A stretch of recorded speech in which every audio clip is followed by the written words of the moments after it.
À l'écoute, exprimez-vous en toute liberté. Bandeko batali mbote pe matondo akolanda biso lisusu pona mbala ya sika na émission à l'écoute oyo tokobeta ba masolo ebele notamment ba congolais ya étranger masolo et katani penza na Assemblée nationale bango vote ya mapona mezali ko ya penza bye bye et acquittement il y a Jean-Pierre Bemba Gombo sénateur congolais.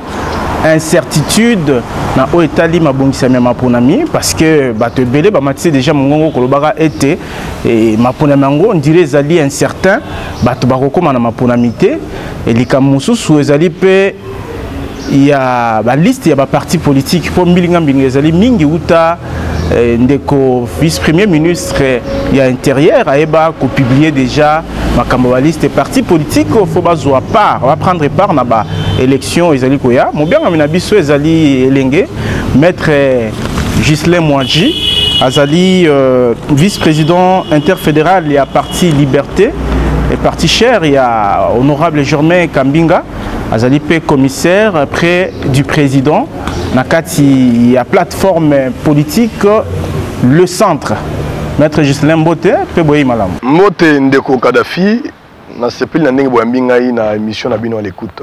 Na présentation na lobby ozali vice-président interfédéral ya parti Liberté à Germain Kambinga. Bozalaka na esengo kolobela parti na bino metango tomoni ba liste po etali penza makam na bino tango tomoni ba liste ya tata mova kuna bino bozate bache bino libanda donc bozali ko exister te lokola ba politique. Bon, ndeko Kadhafi na kanisi kokutana na biso ezali malamu pona ko éclairer opinion bayeba matali politique et puis na ba oyo bazali ebele ba membre ya parti na biso Liberté pe ya regroupement politique na biso le centre ba zo ba précision par rapport ya ba agitation nyonso wana kolandisa na publication à liste ya son excellence Henri Mova Sakani vice-premier ministre en charge à l'intérieur. Ben nako lakisaka kama ba exemple ndambo ezali na ba parti kaka te que non parti na biso bon regroupement politique na biso ndezali omi le centre le centre alors biso to benyango omission parce que c'est le mot français ezali disqualification non ndeko Kadhafi vous avez disqualifié yo kangai madame ngande nazo pesa wa réponse ngande nako pesa yo constat na biso parce que tozali ba politicien alors ce qui est la disqualification, nous allons nous assumer pour tout les mélanges parce que personne ne peut nous disqualifier en tant que formation politique en ordre légal nakati yambo kanabiso. Tozali na référence nabiso base légale yambo kanabiso, ezali constitution. Constitution azali ko garantir ba liberté d'organisation, ba liberté ya ba action politique. L'égalité on a monté appelé Sabino Pesa ministère intérieur. Le fait de ne pas être accepté, là déjà que makamboza milinga et le kadiboso na koloba na boye. Loi tozali nango na kati ya mboka na biso loi ya 2006. Oui, ils allaient le 15 mars si je ne m'abuse. Oui, ils allaient ko porter organisation ya et fonctionnement ba parti politique na kati ya mboka na biso, ils allaient clair. Et le kaliboso ils allaient ko talisa ndenge nini ba parti politique esengeli ko salema na kati ya mboka na biso. La loi est très claire dessus, il n'y a même pas à expliquer. Batunyo so bakolanda biso bayebi. Nous avons la liberté en tant que Congolais d'exercer nos droits civiques et politiques. Nous avons la liberté en tant que Congolais, il y a qu'organiser un parti politique na biso. Ndé au monde ba parti tozana ngwebele, les lots nous en comptons près de 600 partis na kati ya RDC. C'est parce que notre constitution garantit ces droits-là. Et biso parti na biso montolobi, parti liberté et liberté tozali ko télémela na slogan liberté au nom du peuple. Alors, peuple congolais a la carte parti liberté. Tokoki jamais causé la motomoko azalana pouvoir. Il y a coupé sa biso droit à coexister. Droit à coexister, n'est conscient lobby, ils allaient fondamental. Ils allaient que plateforme la bino ezala kuna. Dans expliquer yo. Droit à coexister, il y a parti politique hein. Ils allaient constitutionnel. Ne Kadhafi tika expliquer yo. Bozate. Tozali. Yo kana ebisao. Droit à coexister en tant que parti politique, organisation politique, ils allaient fondamental.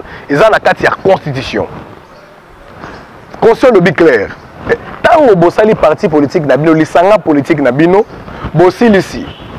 bokomi ba statut na bino na ba règlement intérieur na bino bosilisi bokei et pas à notaire ba notarié ba document na bino ba constater licence na bino bokomeli ministère est en charge de l'intérieur pour informer que tozali parti politique parti liberté tozali regroupement politique les centres.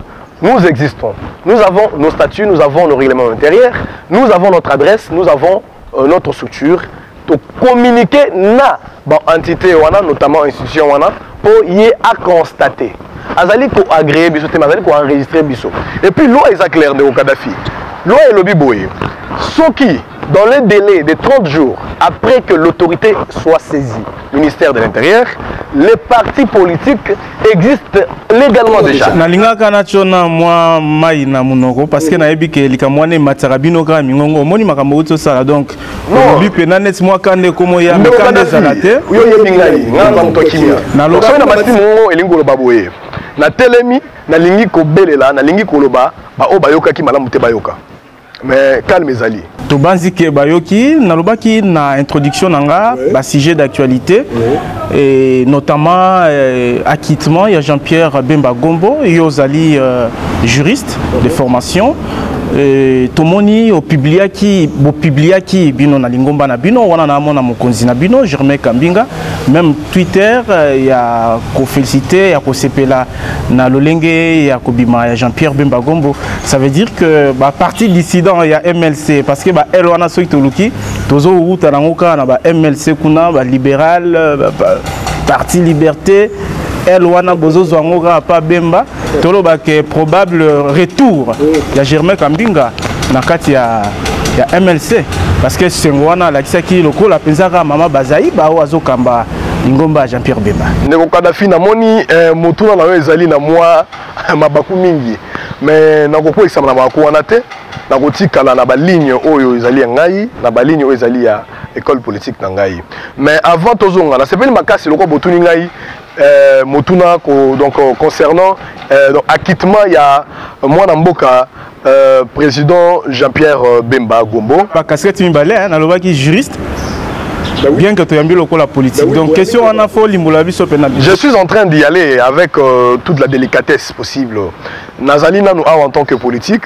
Et alors, nako yano labino na motuna au Italie acquittement. Il y a donc sénateur Jean-Pierre Bemba. Mais nalinga ki toti kate moi donc clarification wana na bandaki comme autour il y a liste il y a ministère intérieur. Kolandi Sama, non, je veux que nous puissions être précis. Parce que nous risquons d'aller plus vite en besoin. Donc, après constat, il y a comme on a vu ces alliés omis. Il y a un regroupement politique. Parce que il y a liste de partis politiques. Tous les partis politiques composant le centre Bazali, reconnu Bazali répertorié. Mais seulement dans le répertoire, il y a un regroupement politique. Nous avons constaté qu'il y a eu une omission. Neto saisit ça qui l'autorité compétente, notamment le secrétariat général, et puis nous avons aussi saisi le bureau du ministre. Mais il y a ça qui dit clairement qu'ils allaient erreur matérielle. Jusqu'aujourd'hui c'est une erreur matérielle. Et puis bah communiquer qui y a même par voie de presse qu'il y aura donc des harmonisations autour de la liste voilà. Et puis beaucoup on a bientôt là, donc le journal officiel sera donc modifié, vous verrez le regroupement politique les centres s'est retrouvé dans la liste des regroupements politiques. Et c'est la calme, calme, parce que nous-mêmes nous sommes sereins. Pendant qu'on est là, affaire il y a sénateur Jean-Pierre Bemba Gombo. Nous sommes donc à la fois les regroupements politiques les centres, mais pour la partie liberté locale, le lobby LMLC. Bien que LMLCT. On ne faut y bango. Na kozon la tena makambo oyo président nanga le chairman Germain Kambinga que je salue Asia Lobela na kolongola na MLC Asia Lobela bambalebele il y a eu plusieurs émissions pour ça. Je ne pense pas que notre émission va tabler sur ça parce que l'opinion a été déjà éclairée. Mais na kolobela par rapport à Parti Liberté. Parti Liberté ezali parti politique. Et Salemi il y a similaire à MLCT. Ils allaient similarité, ils allaient LT. Ils allaient parti autonome. Parti ils allaient initié par le président Germain Kambinga. Ils allaient présidé par Yé. Ils allaient là-bas structure nango bien managé. Ils allaient là-bas fédération nango. Alors nous n'avons aucune ramification dans le parti politique Misusu. MLC Yebani, les parti, il y a président Jean-Pierre Bemba, les Yaye. Bien sûr, tu sais que l'honorable Germain Kambinga a les cas qui a abandonné la carrière politique naye Bangambo wana, mais les circonstances ont fait qu'il puisse s'assumer en tant qu'homme d'État. La trahison, en tant que Kadhafi. Il y a des mots. Papa Bemba Zalaki na Boloko. Il y a des mots. Et bonga kika koluka côté moi mbisi alandaka ndenge to za la peine à kosembo. Na loba ki na kozong la te maye président nga Germain Kambinga sia lobela. Il n'y a pas question de trahison. Biso tozali babantu na kanisi même na monde en dehors ya kozala ki bantu motonyoso azali responsable ya maloba na ye pe ba engagement na ye. Mon président l'honorable Germain Kambinga était au MLC, il a exercé de hautes fonctions, des fonctions stratégiques. Azalaki élu dans la belle MLC, Azali député national dans Mokolo Mwalelo. Et comme qui na ngonga o esengela ki mona mboka Germain Kambinga atala entre ba sentiment na ba orientation ya bateau et Azalaki kokende na entre intérêt ya peuple congolais, intérêt ya bateau ba pesaka ye mandat à la députée nationale et Azalaki kokende. D'où les concertations nationales et même qui a comme ministre de l'industrie, membre du gouvernement et c'est Peli Sakate. Nous avons pona ko sepeli Sabino et c'est Peli Sakate ba eli ngomba. Et c'est Peli Sakate. Non, na ko lo bosembo. Mais je suis en train de raconter aussi ta préoccupation en tant que nani Muto Yambingaï. Alors, et c'est Pelisaki Baengambo MLCT, Misusu, je pense que Baoba c'est Pelagbe Bazali, alors il fallait Bakabwana. Il s'est assumé, mais Kokabwana, il a dit trahison, il a dit de la batonyoso, Kokabwana, il a dit qu'il Moutolonga MLC et Belé Balongwe, Kokabwana, il a dit qu'il honorable Germain Kambinga, et tout le monde a fait Vital Kamere Lelo, Azali, président INC, Azala Kapena peut perdre. C'est ce qui fait la vie politique, c'est ce qui fait le dynamisme politique. Donc il faut qu'on évite d'aller dans des débats de rue, parler de trahison. Et puis, le président Germain Kambinga a toujours en bon terme et en bonne relation na le sénateur Jean-Pierre Bemba. Parce que le Jean-Pierre Bemba il y a honorable Germain Kambinga na espace Schengen alekelaka président Jean-Pierre Bemba alaye basololaka azamalamu to sangisate makambo MLC na ba affaires personnelles. Je crois que c'est ça. Mais pour l'acquittement, il y a sénateur Jean-Pierre Bemba ezalaki passe na biso ndenge babombaki un Congolais na Cour pénale internationale pour la makambo eutaki na Centrafrique. Un leader ya mboka na biso bomonaki na élection en 2006. Ezalaki passe mingi. Tant que nous sommes fanda na président Germain Kambinga, nous préoccupions pour la situation du sénateur Jean-Pierre Bemba. En quoi faisant? Parce que ça même au gouvernement. Mais je vous ai dit que tout à l'heure il partait. Donc tout à l'heure je vous ai dit que chaque passage dans l'espace Schengen, il lui rendait visite. Wana sénateur Jean-Pierre Bemba a témoigné au Yemoko. Et l'acquittement qui a tué récemment, ils ont soulagement pour Nabiso, Congolais Nyoso, parce que ça n'a pas besoin de couleur politique pour l'acquittement il y a Congolais Netibiso, compatriotes Nabiso dans ces pays. Ils ont qui joie nationale et je pense que retour et vous allez être profitable pour la nation congolaise. Pour la Biso, parti politique nous sommes d'accord que tout le monde soit là, que nous puissions tous concourir dans l'élection Oyo. Et j'allais challenge, on n'a pas à craindre ou on n'a pas à s'inquiéter, mais on a la joie et le président Germain Kambinga, par voie à tweet, vous lirez, vous avez peut-être lu, à CP Kinango et puis à souhaiter. Il y a l'Ichoté. Il y a l'Ichoté. Bien, à Moutako, il y a vélo tende bakino baloba. Mais il y a une chose qui est donc papa. Azali mon amboka netiye asepela ki makasi atala kaye na prison tant on peut azali a quitté ceux qui peuvent venir à Rosana Sengo. Je crois que nous irons le voir encore lorsqu'il sera parmi nous. Donc côté wana tout mela mingi tende ko Kadhafi avec le MLC il n'y a aucun conflit, il n'y a aucune difficulté, il n'y a aucune ramification non plus. Avec le sénateur Jean-Pierre Bemba, c'est le patriotisme. Le président Germain Kambinga a souhaité bon retour, a souhaité bonne chance na bayi lingomba MLC na comment na kozonga ya président Jean-Pierre Bemba. Donc, imaginez que pour lundi, pendant l'imboli le rôle de donc ton candidateur retour Moro Boye et honorable Germain Kambinga na MLC. Non, non, en tout cas, on a connu qu'on a élucubration. On est en français. Ma canisse, on est Ndoto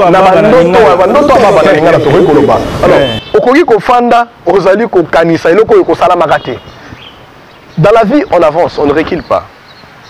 Le président Germain Kambinga aujourd'hui représente, donc, en tant que d'abord personnalité Azali député national, en tant que personnalité Azali président, il y a parti politique, parti liberté, parti Mounene, où il bref dans sur terrain. En tant que personnalité Azali président, il y a regroupement politique les centres. Où Azali a plus de 20 partis politiques membres. Donc, il ne faut jamais penser qu'il y aurait un retour en arrière probable. Mais bien sûr, nous sommes des compatriotes au moment où il faudrait, si besoin il y a, pour des causes nationales, pour une communion, nous allons communier avec tout le monde qui vise l'intérêt du peuple congolais.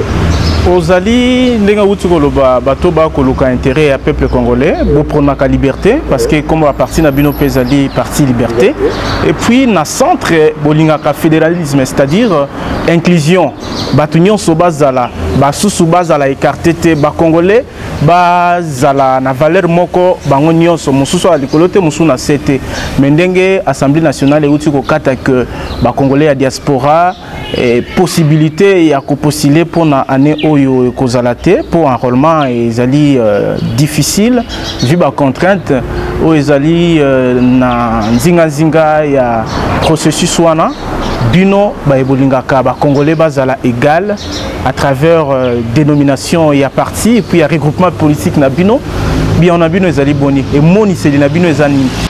Alors je pense que nous sommes donc oui, bien sûr.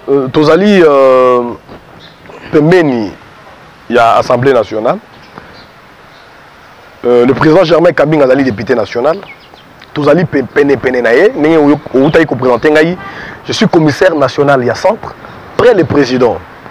Donc, je suis mieux placé pour la Royaume Sabino que les débats autour, il y a enrôlement, il y a bande qu'on a vu sur la diaspora. Nous allons évoluer, nous contribuons. Et nous sommes concernés. Alors, na réunion se tali décision kozwa make bande ko na biso ya diaspora bazana enrôler pour na maponomi oyo. Pourquoi il y a eu cette démarche et pourquoi ces débats continuent? Parce que nous avons un calendrier au Séné appelé Sagibiso. Calendrier Séné zali ko bongisa ba élection pour le 23 décembre 2018. Alors, ce que tali calendrier wana ils allaient prévoir paix, je crois, au mois de septembre, hein, pour l'enrôlement des Congolais à l'étranger. Alors, ce qui to talisco malamu, n'est pas en français, ce qui to jauger, au lieu de ça la mais tellement on a lu sous malamu, on a une sala, et que bébé ça mosala nyonso, to et que donc changai n'a pas si pour la sa mission en Haïti. C'est une mission que peut s'habiller sur ma na date à 23 décembre 2018. Na kanisi ba député nationaux pe bazali ba tomayele bazali pe na bandeko soit bana na diaspora ba koki koluka jamais ko écarter ba compatriotes parce qu'ils allaient droit na bango. D'abord, l'intention était bonne. Donc l'initiative droit on les a violés. L'initiative au-delà de toute explication, au-delà du juridique, nous parlons politique. Il y a un azo qu'on répond à lui en tant qu'homme politique. Parce que nazo lo baka kate na casquette donc juridique. Alors nous regardons le temps, nous regardons le moyen, nous regardons le besoin. Tout le monde a que et qu'on passe ça passe mingi pour la réaliser enrôlement. On a pas déjà à niveau de la diaspora, nous n'avons pas beaucoup de représentation diplomatique. Et qu'on permet de traiter toi enrôler Mamissousou. Exemple Ndeko Kadhafi, ceux qui s'est mis à enrôler Bandeko Bazali na bureau d'enrôlement à Bruxelles, Paris, Londres. Bongo bandeko va fondre en Autriche. Bongo va fondre en Nouvelle-Zélande. Bongo va ébaser en Chine. Ozomona et kozala moi pas si mingi mission ne ko gisama lolenge singeli les députés nationaux l'honorable Thomas Lokono na kotanga ye a initié action wana. C'est un député national que j'apprécie par rapport à ces initiatives. Nous trouvons qu'il faut que nous puissions réfléchir. Il faut que la représentation du peuple, les députés nationaux, va réfléchir qu'il y ait une décision raisonnable et une décision favorable à la réussite. Il y a tenu à l'élection, la date le 23 décembre.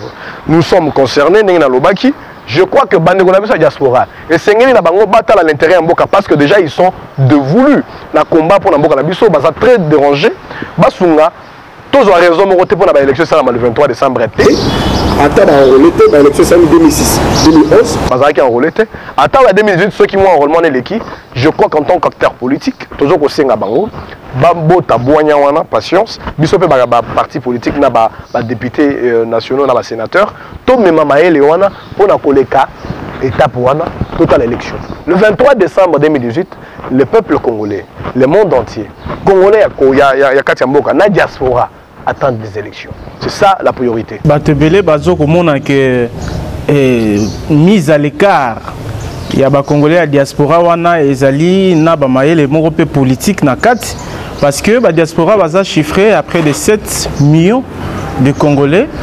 Pour la majorité, bazala favorable na camp opposition. Si ko batubanso baza pemeni ya pouvoir, notamment Bino, parti Liberté. Et bozo komonaka que non 6 millions, 5 millions de voix et qu'il y a en opposition, ça sera compliqué. Ndeko Kadhafi nako sepela na talisa avant ko kota préoccupation na lobaki ngwa peut-être oyoka kinga malamu te na zo bandela. Ozolo ba po bandeko ba Parti Liberté. Na bandeko nyoso ba yeba ndeko lobi. Parti Liberté ezali ramification ya ngambo mon côté.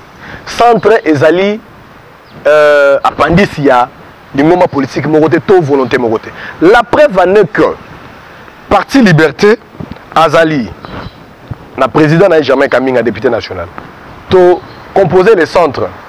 Autant la ébélé, il y a un regroupement politique, il y a un parti politique, il y a un mot canabiso, basé sur style moko, style wananini, autorité morale. Vous comprenez? Les partis Liberté, tout comme le regroupement politique, les centres, nous ne faisons allégeance à aucune autorité morale. Et nous fustigeons d'ailleurs cette pratique parce que les alliés qui violent liberté, il y a conscience. Les alliés qui violent liberté et exercice politique parce que même ceux qui, dans leur parti, dans leur regroupement, il y a des réflexions, tout doit se plier devant l'autorité morale. Cette pratique-là, nous sommes contre. Et je crois que... Sauf que la prise d'opposition à Bino se rapproche. Le prise d'opposition à Bisso. Décision tozoaka maloba na biso ba communiquer na biso ba sortie médiatique ya motonyo sans ali na kati ya lingua politique les centres to ya parti Liberté ezalaka clair intérêt à peuple congolais parti Liberté tolobinini liberté au nom du peuple na centre tolobinini le peuple est au centre na nyoso wana biso tozali kotala l'intérêt du peuple communiquer ya ba politicien faut faire attention de Kadhafi mutu oyo amoni ke azokoluka bakotsa na ibonga moko comme ministre to directeur ya service. À quoi qu'on est la télévision, alors n'importe quoi. Mais tous les messages, tout le monde est boyaki, les lots oyo, bazana katia gouvernement, nakotanga ba komote. Tous ces gens qui sont aujourd'hui ministres là, regardons seulement leur discours, leurs propos à l'égard il y a régime, toi à l'égard il y a président Kabila. Mais il est vénère plus que même le gens de sa famille politique. Il s'incline, il l'adore. Mais Bisso na centre la partie Liberté, tous alliés sincères, tous alliés la voix a raison. L'intérêt c'est la nation congolaise, l'intérêt c'est le peuple congolais. Ceux qui positionnent au Kozoa, et c'est pas ici la majorité. Mais ils ont l'intérêt du peuple, nous allons nous assumer. Ceux qui positionnent aux Ouaka, et c'est pas ici opposition, mais ils ont l'intérêt du peuple, nous assumons. Nous n'avons pas froid aux yeux pour défendre le peuple congolais. Parce que l'élection qu'il y a, nous allons aller vers ces peuples, pas avec des discours de mensonges, avec un discours responsable, avec un discours d'intelligence, où ils ont privilégier l'intérêt du peuple congolais. L'intelligence, c'est pour tout Santarango, cadre et centre et parti Liberté, notamment Germain Kambinga, Zamoutoupe Aboyebi, Kassiba. Pour intelligence c'est pour rater mais batunde ba ponaka parti Liberté eza wapi et base nango eza wapi pour to moni nanu te place botondi si mokili pour to ba non wana to contrôler bango pe mo ba député national autant ba ninga kutu ba commencer ba meeting quand ya parti na bino banani pe ba ko ça le meeting alors on déco Kadhafi Parti Liberté est un parti mon aîné parce que nous existons déjà et depuis que nous existons... Seulement parce que vous existez déjà parti? Non, le but est seulement parce que nous existons.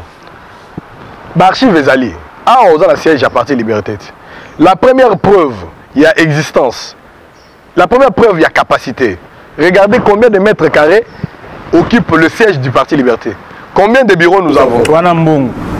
Tout le monde a mbongo, ebele ba na mbongo, ebele ba na mbongo ndeko, baza ba parti mallette, ebele ba na mbongo, ba comme parti pe banate. Nous avons 600 partis politiques.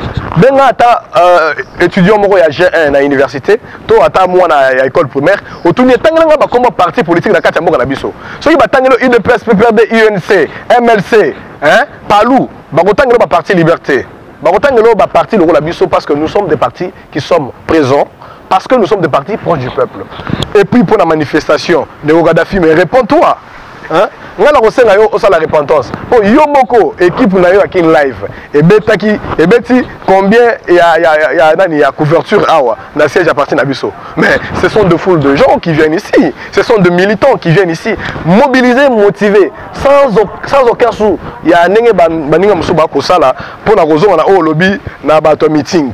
Tout le monde a IDPS carton plein. Ah, meeting à IDPS. Tout le monde ensemble, Moïse Gatumbi a communiqué en direct.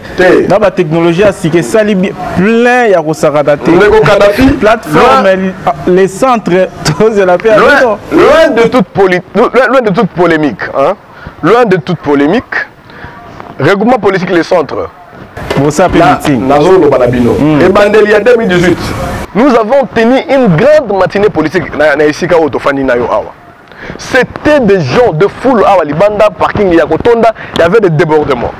C'est plus que ma meeting aux autres parce que nous avons vu peut-être 1000 ou 2000 personnes à Bissika Moussous, on a remis un meeting. On a bateau de Sangisara, on a siège na Bissot. On a remis Sabino Boye. Toyambaka mon amboka corner nanga awa pour nous sensibiliser sur la machine à voter. Nous avons réuni. Nous avons dit que Abengi Bissot na pourquoi. À l'objet, na koya na zota mola na ba mangoma politique pour nous la machine à voter pour expérimenter. To benga na téléphone. Ezali mama mongote. Tout le monde transcoté et belé côté un meeting nous avons vu parce que moi je fais la ronde de la ville de Kinshasa la procédure est pas journée là-bas jour le meeting au lobby meeting on a na yebi les 9 jours meeting on a na yebi oh la mona les 9 jours ta mona côté la njili la lobby boye meeting on a ta mona côté njili nyoso tant on va meeting na pour na kenda mingi les 9 jours na lobo na zana moi esika moko na kenda moi chantier côté à Masina. Monstre. C'était les meetings, il y a mon amboka, Félix Tshisekedi président, il y a UDPS. Voilà meeting. Tout le monde a un peu la bilili. Mais ne me parlez pas, il y a un montage. Montage d'abord, il y a Nini. Les gens qui prennent quelques billets parce qu'ils ont eu 2 millions. D'ailleurs, il y a des bazoélité. La stratégie et puis vous réunissez 5000 personnes, vous zoomez caméra. Donc Gaddafi, il y a un prest. Tu as mis un monteur. On place à 500 personnes, on monte les images. On monte les images dans le lobby. Dans le lobby, on a un montage pour tout on monte vraiment, on réunit 500 personnes, on baguette sur le 10 000. Alors faites attention avec cette question de meeting, parce que nous faisons des meetings dans notre siège qui a une capacité d'accueil de plus de 5000 personnes. Tout ça, la matinée politique, tout ça, l'activité politique, on a déjà les gens. Nous ne ferons pas des meetings parce que comme le photo landa. Meeting, tout ça là. Pour tout le bar marche blanche, les gens étaient prêts pour répondre en décembre 2017 et belé. La siège, éviter 5000 euros, mais meeting populaire, la place publique, ciel ouvert. Meeting ne vous inquiétez pas. Et puis ne mettons pas la charrue avant le bœuf. Biso tolanda raté le kolabaninga. To fandaka nous le bagi to batamayele. Nous faisons nos réunions, nous tenons nos réunions. Toye baka tant on ni to sala oyo. Tant on ni oyo salema. Oko sala meeting oyo bisi peuple nini. Yo wana okosaka peuple. Yo wana oyibaki monga peuple. Pour ngala lo peuple congolais. Yo wana opiaki ke sa l'état. Ba recette publique. Nous salé yango ba millions. Yo wana okosala meeting na mbongo wana. Oyo sa peuple nini.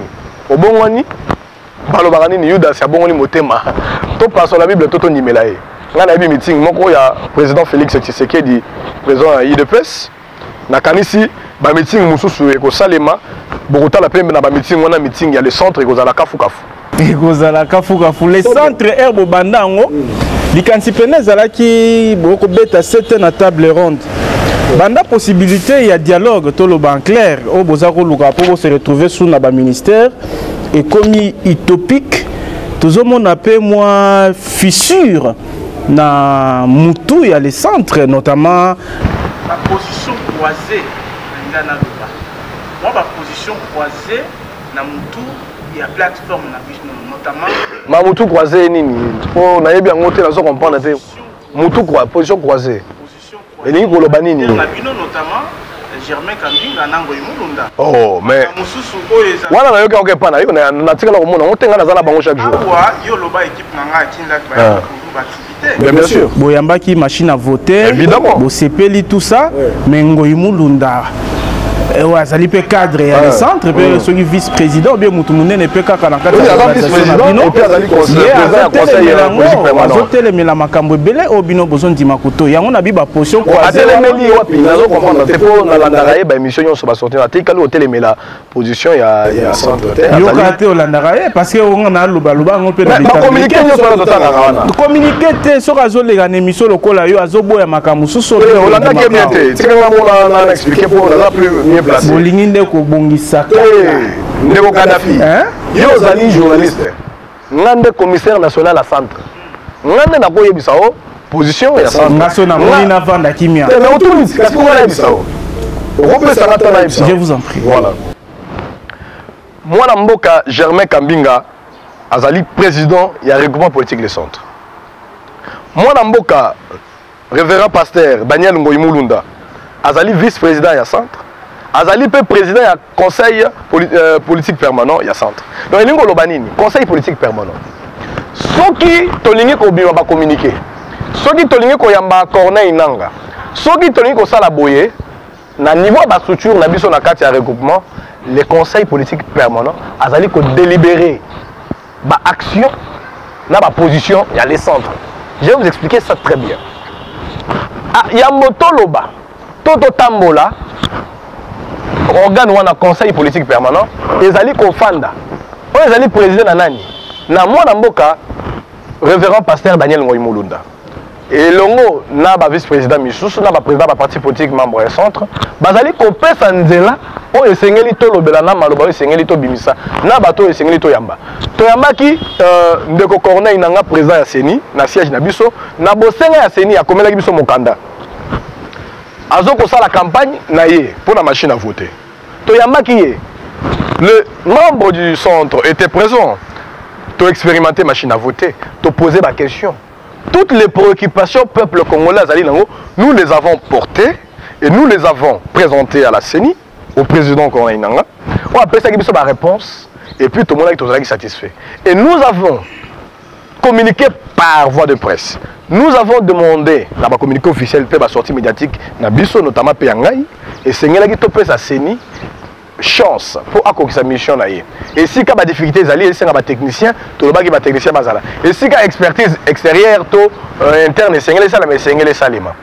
Na kota la lobby par rapport à la sortie médiatique, il y a révérend pasteur Daniel Ngoïmoulunda. Azoko loba chaque fois. À lobby c'est l'élection salima. Peuple congolais azoko aux élections. Après une inquiétude na inquiétude na biso, il y a élection et salimate. Il y a pas de prolonger la situation de crise. Parce que nous sommes dans le centre de engager le peuple. Pourquoi la crise devrait persister? Le pasteur Daniel Ngoïmoulunda n'a pas de so akoloba aloba ko bomoko aloba kiboye ngana ko bandelo maloba na yeso ko na bilili zongela yango soki na kosi aloba kiboye à s'adresser à Corneille Nangaa en tant que doyen, en tant que ancien président de la CENI. Non pas en tant que membre du centre, en tant que ancien président de la CENI. Papa. Centre Azali membre du centre, centre Ezanzoto Mobimba, Ezali structure. Ne confondons pas la structure et l'individu. Alors, Naninde, Alobaki, conseil, il a sa compatriote, Ndeko Corneille Nangaa. Ayebisiye, Soki, machine à voter. Il y a un entorse, il y a un entrave na réussite il y a élection la date le 23 décembre et sengeli bo écarté yango après si paye mayele le lengeni ni au-delà il y a machine à voter a koki ko sale la bulletin de vote a partager expérience na ye matikali ko lobate machine neza boye nenge bande ko musuba ko loba non après si position même nga lelo nenge nazolo baboye ndeko Kadhafi soki na moni que machine à voter yango wana mutu ezali ko pesa difficulté ebele ba ko ndimate campagne senior ça les a makasa dépasser ba moyen ebele commande c'est salama ki za pe ba moyen ba mongo ebimia il faut qu'on s'assume. Ce qui est Sengeli, machine à voter, et ça les mains. Consensus, ils allaient retrouver. Tout le monde chaque fois. Nous, le bibiso, centriste, tous allons tout le temps favorable à consensus. C'est pourquoi, dans mon news, dans ce pays, aux ongeli, dans ma camo, tous aux bandela chaque fois, table ronde. Je n'ai pas échappé à ça. Table ronde, tous allons qui hypothétique. Non pas. Bon. Les alagi proposition, je ne vois pas là où il y a l'hypothétique là. C'était notre proposition. Et puis ça reste notre proposition. Nakanisi lelo tokoki obeta to loka biso moté et ya sous nécessité. To rafler sous mon ministère. Yo kanga malamu de Kadhafi. Biso to senga ki table ronde. Mama ele makasi. To senga ka table ronde pour na koluka ba ministère te. Tolobaki tozo luka intérêt peuple congolais. Bon. Oui, mais ceux qui assumer intérêt peuple congolais ne sengeli to fan appelle Sigamo mais sengeli total clair. On ne refuse pas. On ne refuse pas de Kadhafi. Mais dans le lobby nous avons initié, nous avons proposé la table ronde parce que tout le monde a qui est difficile, Makambo et Salema, tant qu'il n'y a pas de consensus. La formation politique est minée. Ils allaient d'accord, ils allaient d'accord, le gouvernement dans nous, ils allaient censé être gouvernement, il y a union, gouvernement, il y a outil de dialogue, il y a une élection. Chibala peut s'embonner pour une organisation d'élection. Ceux qui ont publicité, c'est ni awa, pour mbongo ou dans le gouvernement. Chibala. Dans le lobby, c'est une chance. Dans le acteur politique va soutenir Seni. La même façon, dans le gouvernement Chibala, et puis ça monte na Seni. Pour bien sûr que les difficultés à financement, ils ont eu dans le gouvernement Chibala. Pour n'aïe, n'a pas plébiscité le gouvernement Chibala. Au contraire, je dis que le gouvernement Chibala doit soit être capable de financer la CENI en temps réel, soit être capable de démissionner. Voilà la zone. Mais dans acteur politique,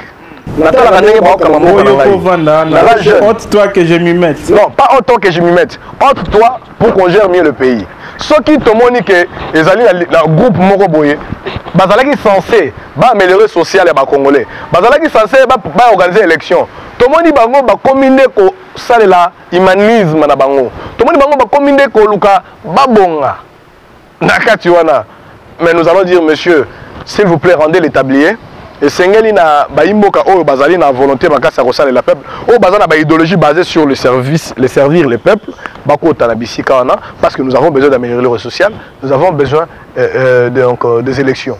C'est très capital Neko Kadhafi. Je ne peux pas hésiter na koki ko banga te ko lobela gouvernement tant que na moni gouvernement oyo attaque au ministère misusu to moni bande ko bazo ko sala mo musala mais la mission primordial naye azali kokokisate en tout cas non médiocre oui les termes na utilisé pour na kolobake sokori kozala 50% financement à Seni les 50% té loko les ana c'est il y a donc niveau attendu donc aux hommes la qualification les alliés vraiment qualification pédagogique il y a un mot à passer mais que l'élection pénale en décembre, il peut parce que le financement sur les alliés à moins 50%. Ndeko Kadhafi, tous les experts s'accordent aujourd'hui que à partir de juin, si la date est le 23 décembre, il est possible d'organiser les élections. Il est possible de réussir à obtenir ce que le peuple attend. Maître Gislain, na bianoyo a outikoloba que bino botondi sarabato ou à siège na bino zali na capacité d'accueil à 5000 bien que zali à vérifier na expert vérifier amener des experts. Quand candidat président na bino akoyebana parce que batunyo so ba sala ba meeting batunyo so ba zomi mona ke bakoka en termes ya population o ya ko voter bango ba ici déjà ba candidat président de la République. Regroupement Nabino, les centres, candidats Zalinani, peut na parti Nabino Liberté, candidat président Nabino Zanani. Kabo repona au candidat majorité. En tout cas, Kabola biso na bandeko nyonso wana kotanga po na yebisakio bango bazanga na bango bazanga na biso. Ne na bisakio biso tout ça la politique té parce que nous devons copier. Ce qu'on tali ba parti belé ça na Congo awa, bazana la structuration oyo parti Liberté za langote. Même dans le regroupement politique, ils ne sont pas structurés comme les centres. Nous avons tout fait poto longwa na bo kambami na bango wana na lokolo na bango wana meeting po basalaki meeting to sala meeting candidat po alobai candidat ebele oyoka ba candidat wana ndeko Kadhafi mukolo senya ko ba candidat ba ko sala ba candidat mususu pe ko mona bo ko sakola za candidat caution pas na ngote ozomona. Mais je pense que je devrais utiliser les mots qu'il faut na koloba en français ils allaient ba prétention de candidature pour nayebi ke nanga ma opposition il y a déjà plus de 4 prétentions ndeko Katumbi voilà Moïse Katumbi, Félix Tshisekedi, Muzitu, Misato, Martin Fayoulou, Minei, dans position 4, Gabriel Mokia, Vital Kamere. On a pas combien déjà plus de 7. Il y a un courrier qui que non, ils allaient pas prétention. Mais quand on soit le temps 7 ou on a tout, bazo ça la balai diplomatique par-ci par-là, bazo qu'on confessait que c'est un candidat unique. C'est pour dire que tu as des prétentions.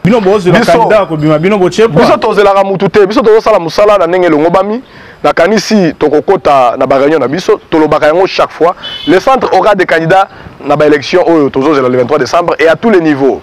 Au moins venu, déjà nous nous préparons. C'est à Bengibiso mardi Torozala pour na Italie, dépôt de candidature à la députation provinciale.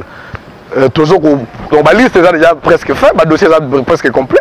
Pour tout déposer la CENI en date prévue par la CENI, mais mardi le but Rosala. La date prévue par la CENI, na moment où Moutoyo Sazo Rosela, pour déposer un dossier, candidat à député national, candidat député provincial, candidat à président. Donc on t'a la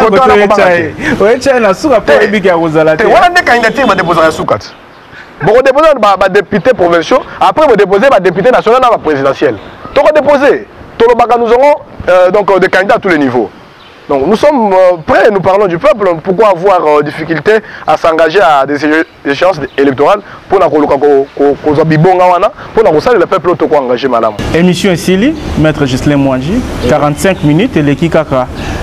Lokola molinga likaya parce que na moni makamba koloba na mesili penzate mais to pesio liloba yasuka poto bouclé yo na ningo kolobaka pe boye bitumbo ko bunda po yo pelo biocha libaya ozali candidat nazali candidat député provincial nazali pe sous candidat député national donc na la candidat député provincial na limité et puis na la candidat député national na Moamba.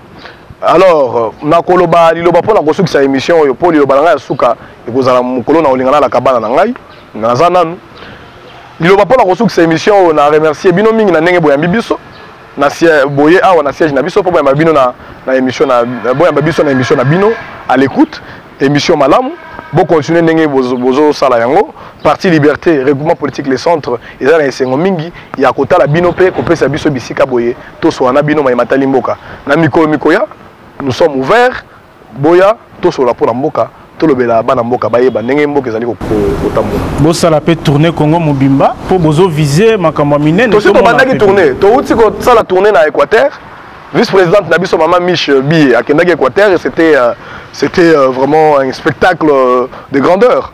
Nakanisi na Congo central P parti Moroya centre MSD Basalaki avec le président Roger Mwaka. Donc nous sommes en train de faire donc tout ça là nous travaillons tous les jours. Merci maître Ghislain Mwanji KMB Tolobaki Kozali vice-président interfédéral et à parti Liberté aux alliés commissaire près commissaire national près le président il y a le mouvement politique les centres. Merci Ndengo Yanolaki na invitation na biso totondi pe bandeko batali biso awa na Kinshasa bokota la biso na bitando ike ya ndenge na bokasi ya maître Ghislain Mwanji KMB pe le centre pe na ndenge ya libanda boyebi nzela bolanda biso YouTube ba réseaux sociaux puis na site na biso congomikililive.com.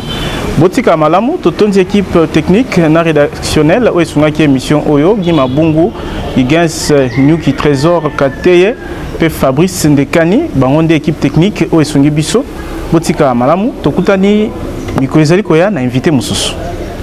Bye bye.